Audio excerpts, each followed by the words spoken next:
जंतर मंतरवरील उपोषणस्थळी अभिजित दिपके यांच्यावर शाईफेक। आंदोलनकर्त्यांसोबत संवाद साधताना गर्दीतल्या एका अज्ञात महिलेने दिपकेंवरती शाई फेकली। परिसरात तणावाचं वातावरण।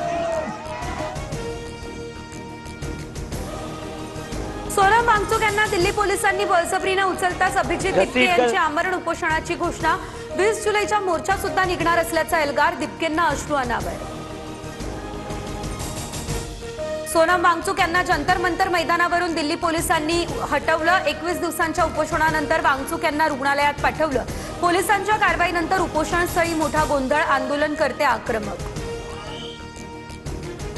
दिल्ली हायकोर्टाचा आदेश आणि वैद्यकीय तज्ज्ञांचा सल्ला लक्षात घेता वांगचुक यांना उपचारासाठी रुग्णालयात नेलं।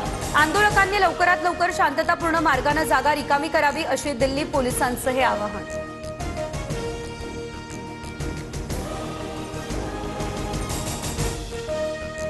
20 दिवसांपासून दिल्लीमध्ये आंदोलन सुरू, पण सत्ताधाऱ्यांमधून कुणीही भेट दिलेली नाही। शिक्षण मंत्र्यांच्या राजीनाम्याबाबत सरकार बघ्याच्या भूमिकेत। वांगचुक यांना अटक केली तरी आंदोलन सुरू राहणार।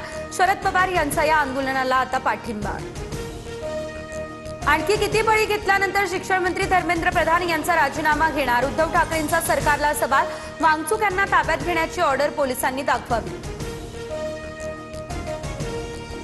मोदी सरकारने सोनम वांगचुक यांना भेटायला हवं होतं। आंदोलन उधळण्याऐवजी देशातील परीक्षा व्यवस्था सुधारा। सोनम वांगचुक यांना उपोषणावरून हटवलं, त्यानंतर केजरीवालांची सरकारवर ही टीका।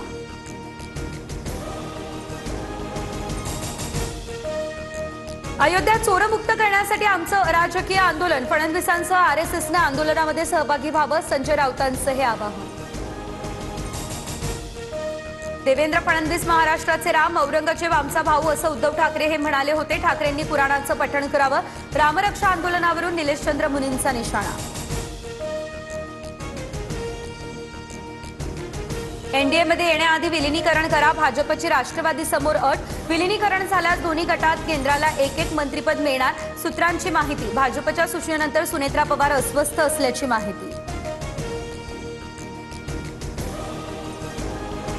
राष्ट्रवादी विलिनीकरणासंदर्भात कोणत्याही चर्चा नाही। आमचे आमदार खासदार सर्व पवारांसोबत। राष्ट्रवादी विलिनीकरणाच्या चर्चेवरून जयंत पाटलांचं स्पष्टीकरण।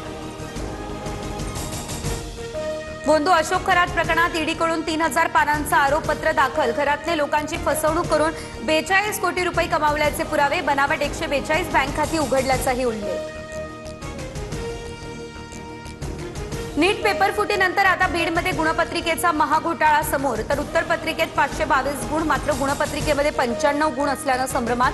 विद्यार्थ्यांचे पेपर पुन्हा तपासण्यात यावे अशी पालकांची मागणी।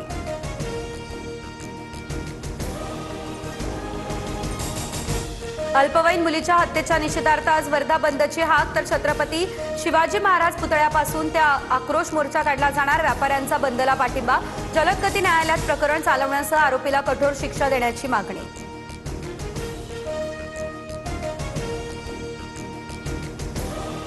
एसटीचा प्रवास 13.56% महागला। वाढत्या खर्चाच्या पार्श्वभूमीवर एसटी प्रशासनाकडून भाडेवाढ। 10% हंगामी भाडेवाढीचा निर्णय मागे। भारताची अंतराळात ऐतिहासिक झेप। स्कायरूटच्या विक्रम 1ने रचला इतिहास। देशातील पहिल्या खासगी कंपनीकडून उपग्रहांचं श्रीहरिकोटावरून यशस्वी प्रक्षेपण। एफडीएच्या कारवाईचा धसका। सांगलीच्या मिरज तालुक्यातील टाकळी परिसरात भेसळयुक्त दूध ओढ्यात फेकलं, तर बीडच्या धर्मापुरी शिवारात मुदतबाह्य औषधांचा साठा अज्ञातांनी फेकला। पुण्यातील गोल्डन बेकरीवर एफडीएची कारवाई। बेकरीमध्ये अस्वच्छता आढळली, या तक्रारीनंतर एफडीएची ही कारवाई।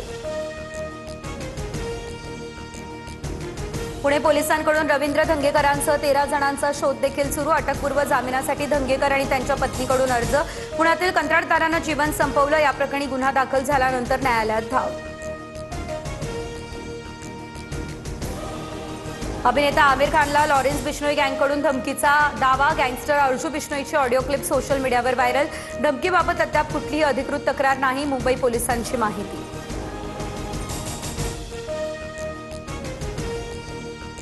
ठाकरेंच्या आंदोलनस्थळावरील पॅनर पालिकेने हटवले। ठाकरेंच्या कार्यकर्त्यांची पालिका कर्मचाऱ्यांसोबत बाचाबाची।